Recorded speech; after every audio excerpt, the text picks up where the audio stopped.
6 p.m. on a Thursday here in Korea. Welcome to our newscast. I'm Daniel Che. Let's begin with the headlines. Parliamentary business remains at a standstill as the ruling Saenuri Party continues its boycott, demanding the Assembly Speaker's resignation. North Korea's coffers could be about to shrink as the United States continues to press countries around the world to drastically alter or cut diplomatic and economic ties with the regime. Korea rolls out the red carpet for one of its most anticipated annual sales events with a series of cultural events to further entice bargain-hungry shoppers. Let us begin with the ongoing tussle in the domestic political arena. A parliamentary audit was held up for a fourth straight day due to the standoff between the ruling party and the National Assembly Speaker. Our Kim Young-gil has our top story. The ruling Saenuri Party said Thursday it is more than determined to make Assembly Speaker Chung Se-kyun resign, with its floor leader vowing to continue a relay hunger strike started by the chairman earlier this week. Our party will continue the protest against the speaker. Also, we can't let party chair Lee Jung-hyun deal with the hunger strike alone. I will join in starting Thursday. The party also held a rally in parliament to demand Chung's resignation and sought legal action against him. The party accuses Chung of violating parliamentary law by calling a vote last week on a dismissal motion for the agriculture minister past a midnight deadline and in spite of a Saenuri Party protest. It asked the Constitutional Court to rule on whether Chung violated parliamentary law. The party has also asked prosecutors to charge Chung with abusing his authority as speaker.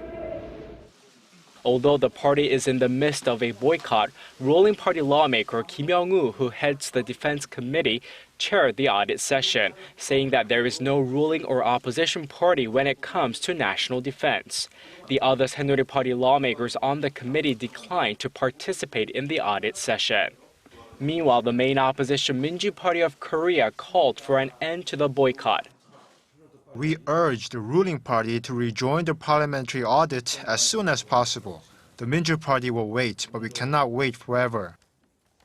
The minor opposition People's Party criticized the ruling party for prolonging the political confrontation and said it will hold the ruling party accountable for neglecting people's livelihoods. Kim Young-gil, Arirang News. Korea could soon become the first country to create artificial photosynthesis or develop new medicine for diseases, thanks to state-of-the-art equipment that just got up and running at the Pohang Accelerator Laboratory. According to our Song Ji-sun, the new addition could also give a boost to other future growth engines for Seoul. Korea has become only the third country in the world to have a fourth-generation light source facility after the United States and Japan. The accelerator enables observation of living cells and protein analysis for medical research using light that's a quintillion times stronger than sunlight and moves at 1/15th of a second. Speaking at the launching ceremony, President Park Geun-hye encouraged scientists to take a leading role in new industries through advanced technologies. 4세대 방사능 가속기는 광합성과 화학 반응을 비롯해서 그동안 인류가 풀지 못한 우주와 생명의 비밀을 푸는 열쇠이자 미래 신산업 선점의 필수적인 핵심 인프라입니다. 포항에서 만들어질 꿈의 빛이 대한민국 과학기술의 미래는 물론 인류의 미래를 환히 밝힐 수 있기를 기대합니다. The president also took a tour of Pohang's National Innovation Center, the only branch to be led by the private sector, to look in on the startups launched and incubated there. Our business is a clean energy project processing flame-retarding waste through high-temperature combustion, while also minimizing toxic gas emission. Our technologies gained greater momentum with the support of POSCO here at the Innovation Center. 이런 폐기물을 활용한 신재생 에너지 사업 같은 거는 앞으로 참 시장이 넓을 거고 그렇습니다. 우리나라는 물론이고요. 꼭 필요한 사업이고 또 해외에서 또 수요가 많을 것 같아서 앞으로 크게 발전하실 수 있을 거라고 기대가 됩니다. President Park called on the scientists to become leaders and not followers, and said that the nation will provide full support for new tech industries to evolve into new growth engines to boost local economies and create jobs. 송지선, Arirang News. The United States is reminding the world that it's imperative to reduce or even completely cut ties with North Korea. Washington also appears to be actively investigating Chinese companies thought to be violating international sanctions to do business with the regime. Kwon So-hwa zooms in on the efforts to curb Pyongyang's nuclear ambition. The United States is pressing countries around the world to downgrade or sever their diplomatic and economic relations with North Korea. Speaking at a U.S. Senate committee hearing in Washington on Wednesday, Assistant Secretary of State for East Asian and Pacific Affairs Daniel Russel said U.S. embassies are urging other countries to condemn North Korea's recent nuclear test and take additional actions to pressure the regime. Asked about what South Korea thinks of Washington's strategy, Seoul's foreign ministry said Thursday that the government has been working closely with the U.S. on sending a strong message to North Korea. North Korea can only change its calculus if an environment is created in which the North cannot normally participate in the international community. That's why South Korea and the U.S. are to use all possible methods of pressure. Speaking at the same hearing as Russell, the State Department Sanctions Policy Coordinator Daniel Fried implied that Washington is continuing its investigation into Chinese entities that may have links to the financing of or provision of materials for Pyongyang's nuclear and missile development. He didn't elaborate on specific probes that may be ongoing. Fried said it would be useful if Chinese banks and firms understood the risks of dealing with North Korea. He also mentioned the U.S. is looking into North Korea's coal trade and the country's state airline Air Koryo, as it has curtailed the carrier's activities and restricted its ability.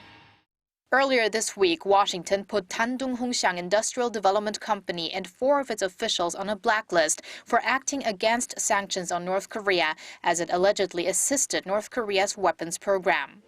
It marked the first time the U.S. slapped sanctions on a Chinese company. Kwon So-hwa, Arirang News. One of the North Korean bureaus that manages the finances of the ruling Workers' Party is believed to have been merged with another one. On an organizational chart depicting North Korea's leadership structure issued Thursday by Seoul's Unification Ministry, Room 38 had disappeared and is believed to have merged with Room 39, which also manages the party's slush funds. The merger reportedly occurred years before UN sanctions were imposed, but the exact timing is unknown. Room 38 and 39 first merged in 2008 and separated in 2010. Some North Korea watchers in Seoul say the two bureaus were probably combined to simplify Kim Jong-il's slush funds and evade the sanctions on the regime. South Korea's defense ministry is stated to announce the new location for the THAAD missile defense system on Friday. According to South Korean military sources, the defense ministry has finished its evaluation of 3 possible sites for the deployment of the U.S. missile defense system.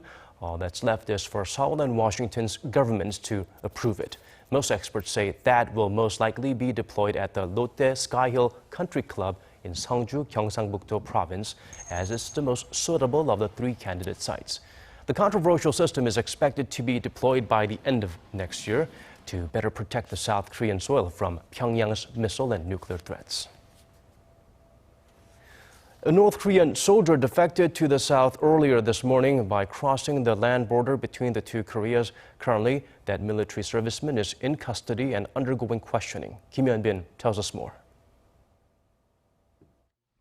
South Korea's Joint Chiefs of Staff said Thursday that a North Korean soldier crossed over the military demarcation line at around 10 a.m. It is the first time since June of last year that a North Korean soldier has defected in this way.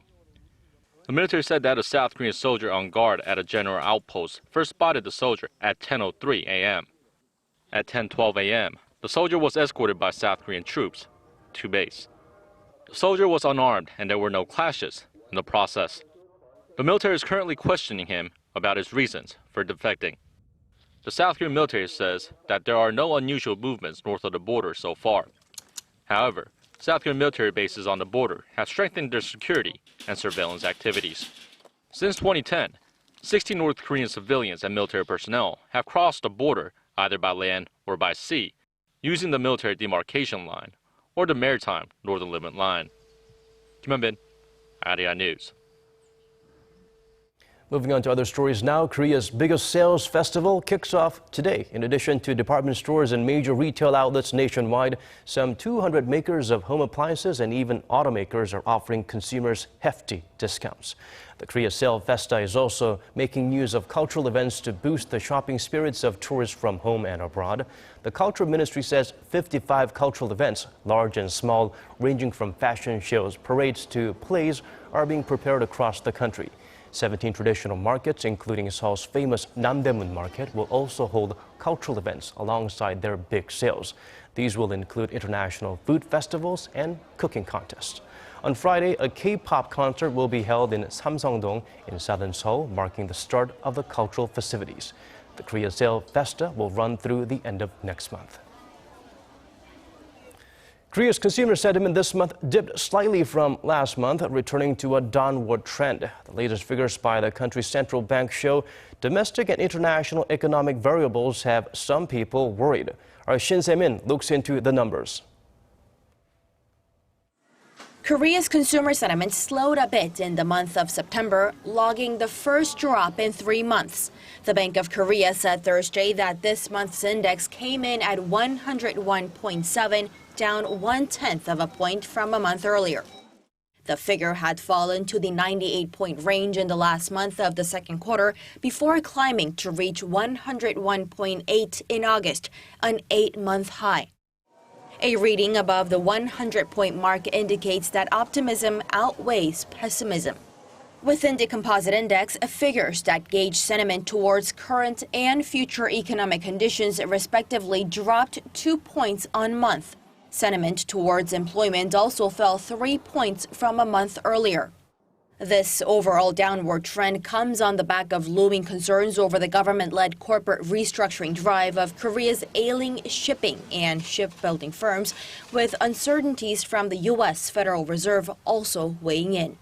One notable change from this month's consumer survey is that the Bank of Korea disclosed figures to the first decimal place for the first time since 1995, when data was initially compiled. The central bank says it hopes the detailed index will help more accurately gauge consumer sentiment and add more credibility. Shin Se-min, Arirang News.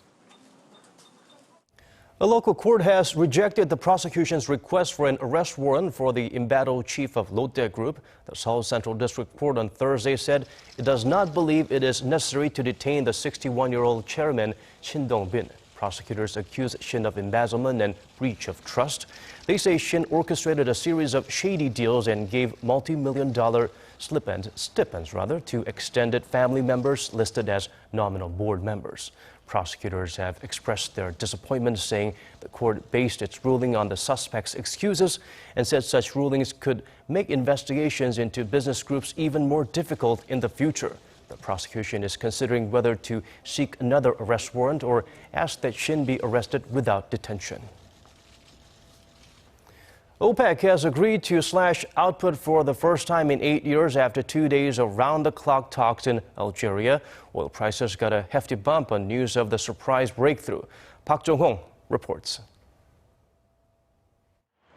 The oil cartel has reached a consensus that unless they cut production, petroleum prices will not likely go back up.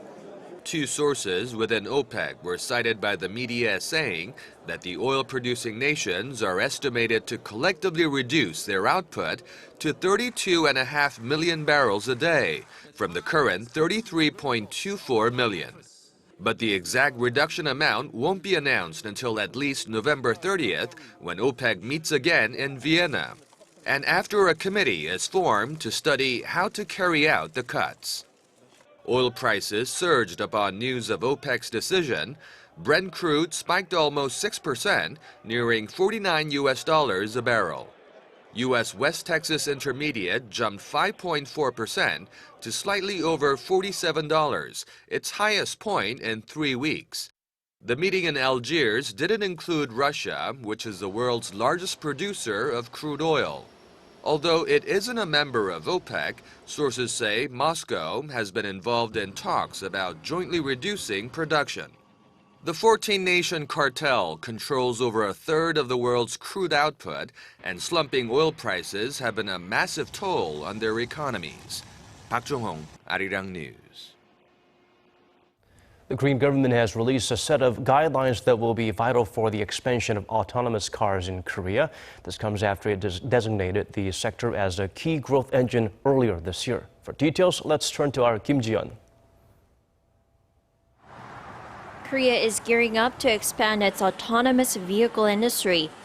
As a first step, the Ministry of Science, ICT and Future Planning and the National Radio Research Agency have finalized a set of guidelines on the distribution of telecommunications frequencies for the vehicles. The frequencies are vital for how the cars communicate with other vehicles and modes of transportation, in addition to preventing collisions and securing roads for ambulances. Under the guidelines, drivers will be able to carry the frequency readers without having to get permission from authorities. The Ministry of Land, Infrastructure and Transport has already conducted trial runs of the frequencies on roads that pass through the cities of Sejong and Daejeon before they go into use nationwide in 2020. Beyond that, the ICT Ministry anticipates the new system could help save lives. Driverless cars are expected to help significantly reduce the number of casualties on Korea's expressways from the current annual average of 314 deaths to 157. Self-driving cars are also expected to reduce the cost related to fatal road accidents by around $456.7 million through 2025.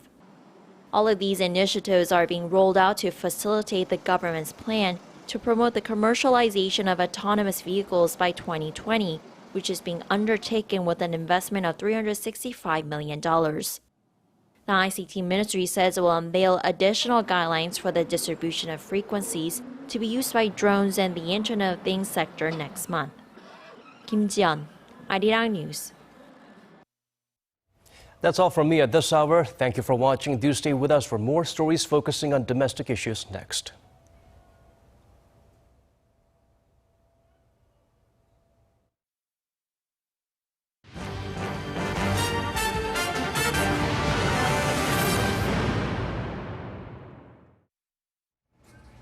Thanks for staying with us. I'm Devin Whiting with your in-depth domestic news. Korea's subway workers have agreed to end a two-day-old strike against a performance-based pay system. Subway services are expected to go back to normal tomorrow. The country's railway workers union, however, has yet to reach a deal to get its members back on track. Lee Min-young reports. Subway workers who have been on strike for the past 2 days have pledged to go back to work before the week is out.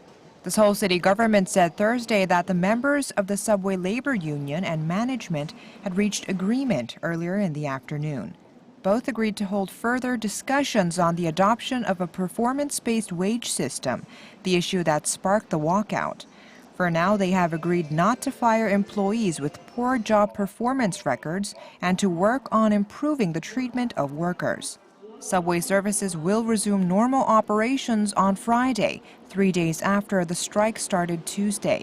However, a nationwide railway strike is still in place, prompting the government to take action. At an emergency briefing also held Thursday, Vice Minister of Transport Choi Jong-ho said that the government will put extra freight trains and cargo trucks into service to guard against a possible massive logistical disturbance. Freight trains are currently running at 30% of normal levels, raising concerns about the potential impact on the industrial sector. Lee Min-young, Arirang News. LG Electronics has released its much-anticipated new smartphone, the V20. Sales began in Korea on Thursday and will start overseas in the coming weeks. Rival Samsung Electronics, meanwhile, less than a month after it began a massive recall of its new Galaxy Note 7 device, plans to restart sales of the smartphone in Korea this Saturday. Hwang Ho-jun has more. LG's latest smartphone, the V20, features a 5.7-inch handset and is the first device to ship with the latest version of the Android operating system, Nougat. Release dates for the V20 overseas will be announced in the coming weeks, but in Korea, it's now available through the nation's 3 major mobile carriers. Retailing at roughly $820 and billed as a premium smartphone, the V20 has a secondary display on the front and comes with high-end audio and camera functions. Customers can choose from 3 colors: titanium, silver, and pink. Meanwhile, Samsung Electronics' latest device, the Galaxy Note 7, will be available for purchase in Korea again starting this Saturday, October 1st, after a massive recall and replacement campaign. The replacement devices will show a green battery charging icon instead of a white one, and the size of the battery icon is now 30% larger. Sales of Samsung's newest smartphone were suspended in early September, just days after its launch, due to a few reported cases of its battery catching fire while being charged. The company recalled the phones and offered to swap the defective devices for new ones or give customers a refund. The Galaxy Note 7 will be available for sale in Europe starting on the 28th of October. Hwang Ho-jun, Arirang News. New data shows the employment rate among some senior citizens is higher than that of people in their 20s, and that's been true now for 3 years in a row. According to Statistics Korea, the employment rate for workers 60 to 64 years old stands at 59.4%. 1.6 percentage points higher than that for 20-somethings. And the employment rate for those older workers is rising. It's up 1.1 percentage points from last year. Most of those seniors, 58%, said they work to pay their bills, while about 35% said they work for the pleasure of being employed. Korea's Constitutional Court ruled on Thursday to uphold next year's planned scrapping of the old state-run bar exam. The test, which has long been the only way to enter the legal profession, is to be phased out in 2017 in favor of a U.S.-style law school system and a new attorney qualifying exam. But law student Chung Yoon-bum of Kookmin University, who leads a student group against the change, filed a petition with the Constitutional Court in March, saying the National Bar Examination Act is unconstitutional. He argued that the new system violates the right to equality and to choose an occupation, citing the high cost of attending law school versus studying for a state-administered exam. He said it would discourage lower-income students from pursuing a career in law. However, the court ruled that the changes passed over 9 years ago as part of judicial reform gave students enough notice to reconsider their path, and that it is constitutional. Starting next month, national health insurance will cover more of the costs of having a baby in Korea. Expectant mothers can have up to 7 ultrasounds covered by their public health insurance from October 1st. On average, women in Korea have 10 ultrasounds during a pregnancy, and none of them were previously eligible for insurance. Under the new benefit, a woman can have 2 ultrasounds in the first 10 weeks of pregnancy, 1 more every few weeks after that, and 2 more after 20 weeks. The change is expected to benefit around 430,000 women a year. That's all for this hour. Thanks for watching. We'll have more news at 8 p.m. Korea time. Bye for now.